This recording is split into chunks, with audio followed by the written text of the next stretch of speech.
Hi everyone, welcome back to another Harry Potter reading. And before we read Harry Potter today, I just want to give a big happy birthday to Emmeline. Hopefully you're having the best birthday ever, Emmeline. So here's my present to you. Happy birthday to you. Happy birthday to you. Happy birthday, dear Emmeline. Happy birthday to you. Happy birthday, Emmeline. Are you 1? Are you 2? Are you 3? Are you 4? Are you 5? Are you 6? Are you 7? Are you 8? Are you 9? Are you 10? Are you 11?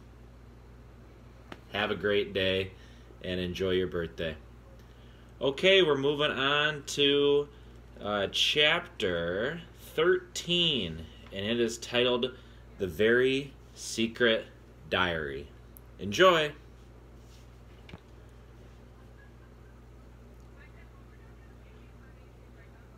Hermione remained in the hospital wing for several weeks.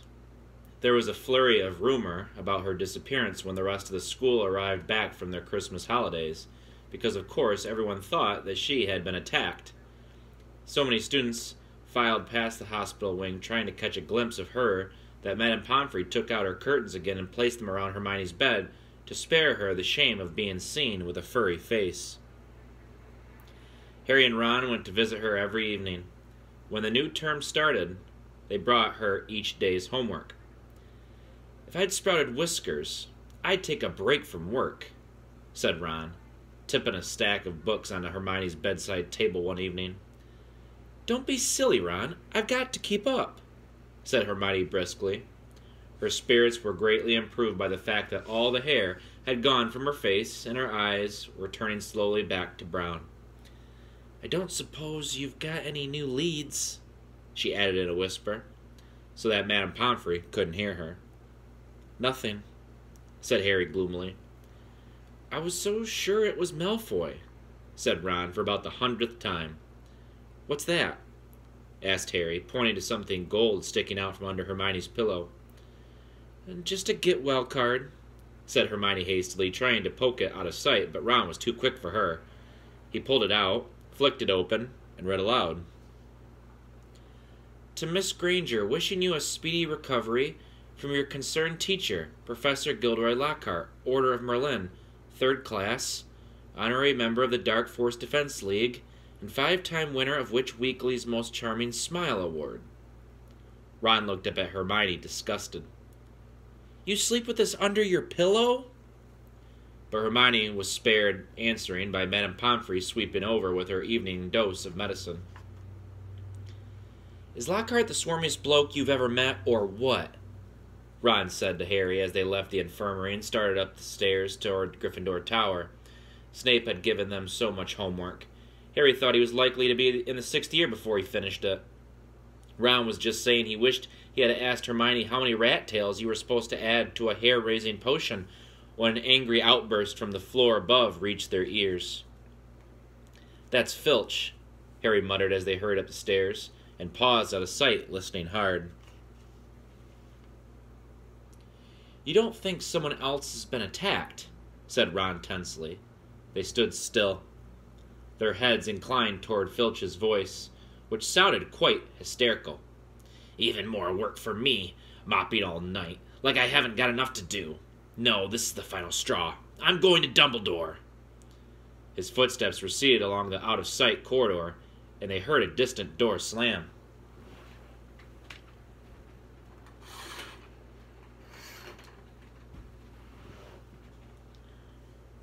They poked their heads around the corner. Filch had clearly been manning his usual lookout post. They were once again on the spot where Mrs. Norris had been attacked. They saw at a glance what Filch had been shouting about. A great flood of water stretched over half the corridor, and it looked as though it was still seeping from under the door of Moaning Myrtle's bathroom. Now that Filch had stopped shouting, they could hear Myrtle's wails echoing off the bathroom walls. "Now what's up with her?" said Ron. "Let's go and see," said Harry, and holding their robes over their ankles, they stepped through the great wash of water to the door bearing its out of order sign, ignored it, as always, and entered. Moaning Myrtle was crying, if possible, louder and louder than ever before. She seemed to be hiding down her usual toilet. It was dark in the bathroom because the candles had been extinguished in the great rush of water that had left both walls and floor soaking wet. "What's up, Myrtle?" said Harry. "Who's that?" glugged Myrtle miserably. "Come to throw something else at me?" Harry waded across to her stall and said, "Why would I throw something at you?" "Don't ask me!" Myrtle shouted, emerging with a wave of yet more water, which splashed onto the already sopping floor. "Here I am, minding my own business, and someone thinks it's fine to throw a book at me." "But it can't hurt you if someone throws something at you," said Harry reasonably. "I mean, it'd just go right through you, wouldn't it?" He had said the wrong thing. Myrtle puffed herself up and shrieked. "Let's all throw books at Myrtle because she can't feel it. 10 points if you can get it through her stomach. 50 points if it goes through her head. Well, ha ha ha! What a lovely game, I don't think." "Who threw it at you anyway?" asked Harry. "I don't know. I was just sitting in the U-bend thinking about death, and it fell right through the top of my head," said Myrtle, glaring at them. "It's over there. It got washed out." Harry and Ron looked under the sink where Myrtle was pointing. A small, thin book lay there. It had a shabby black cover and was as wet as everything else in the bathroom. Harry stepped forward to pick it up, but Ron suddenly flung out an arm to hold him back. "What?" said Harry. "Are you crazy?" said Ron. "It could be dangerous." "Dangerous?" said Harry, laughing. "Oh, come off it. How could it be dangerous?" "You'd be surprised," said Ron, who was looking apprehensively at the book.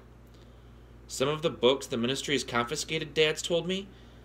There was one that burned your eyes out, and everyone who read Sonnets of a Sorcerer spoke in limericks for the rest of their lives. And some old witch in Bath had a book that you could never stop reading. You just had to wander around with your nose in it, trying to do everything one-handed. And—" "All right, I've got the point," said Harry. The little book lay on the floor, nondescript and soggy. "Well, we won't find out unless we look at it," he said, and he ducked around Ron and picked it up off the floor. Harry saw at once that it was a diary, and the faded year on the cover told him it was 50 years old. He opened it eagerly. On the first page, you could just make out the name, T.M. Riddle, in smudged ink. "Hang on," said Ron, who had approached cautiously and was looking over Harry's shoulder. "I know that name. T.M. Riddle got an award for special services to the school 50 years ago." "How on earth do you know that?" said Harry in amazement. "Because Filch made me polish his shield about 50 times in detention," said Ron resentfully. "That was the one I burped slugs all over. If you'd wiped slime off a name for an hour, you'd remember it too." Harry peeled the wet pages apart. They were completely blank. There wasn't the faintest trace of writing on any of them, not even Auntie Mabel's birthday or dentist 3:30. He never wrote in it," said Harry, disappointed. "I wonder why someone wanted to flush it away," said Ron curiously. Harry turned to the back cover of the book and saw the printed name of a variety store on Fowhall Road, London.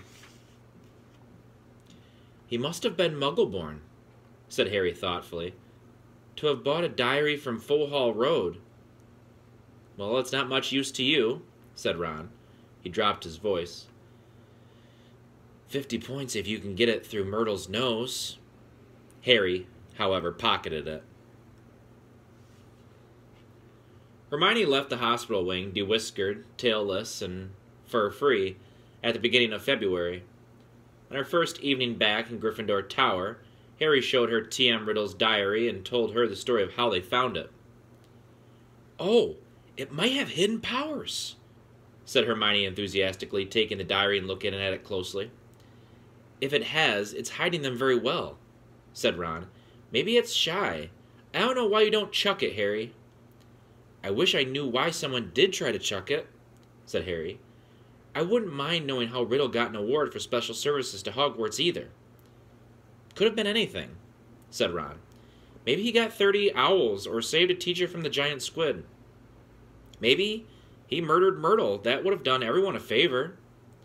But Harry could tell from the arrested look on Hermione's face that she was thinking what he was thinking. "What?" said Ron, looking from one to the other.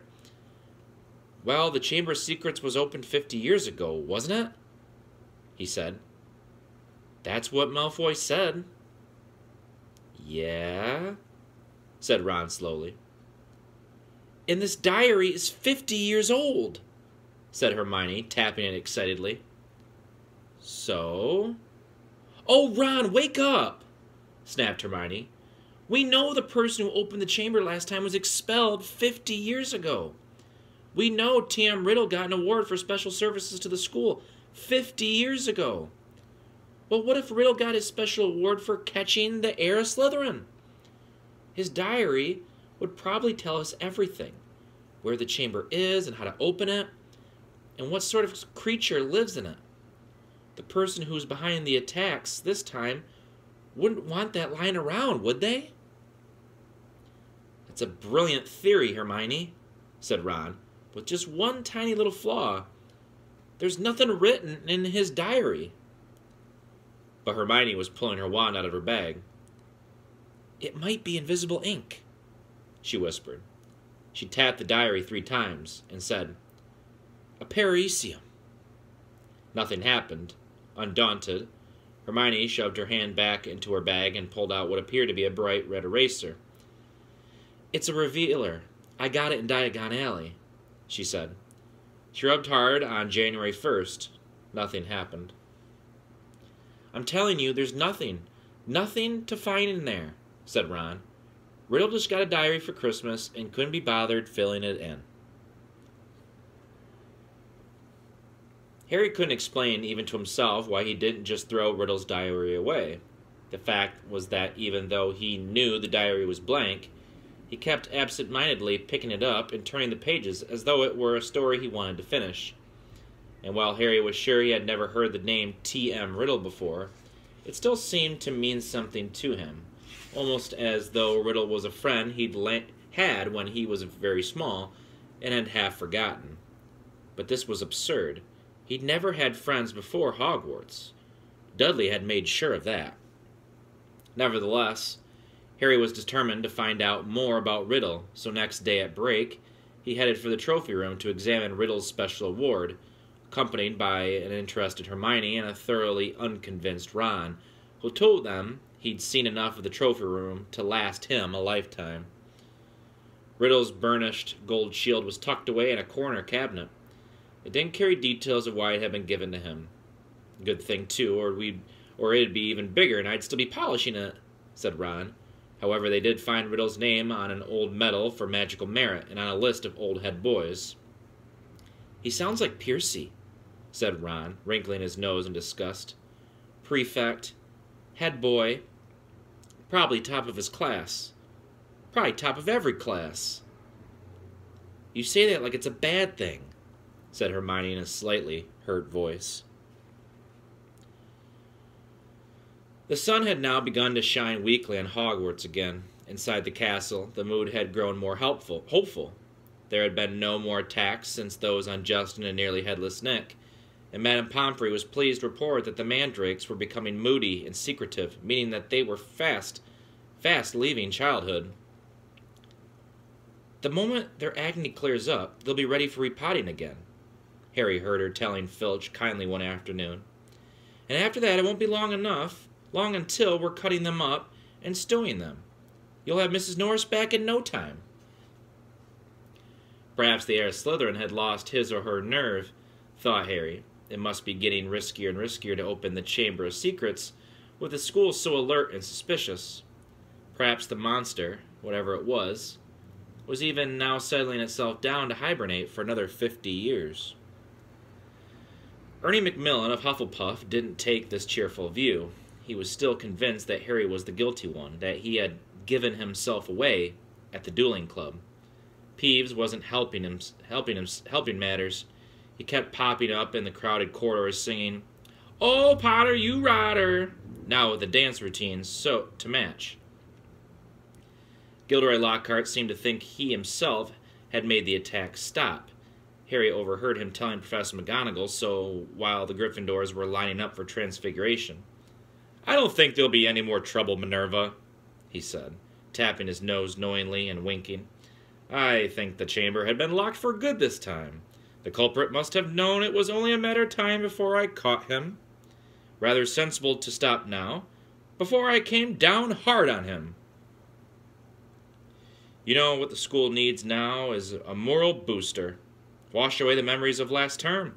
I won't say any more just now, but I think I know just the thing."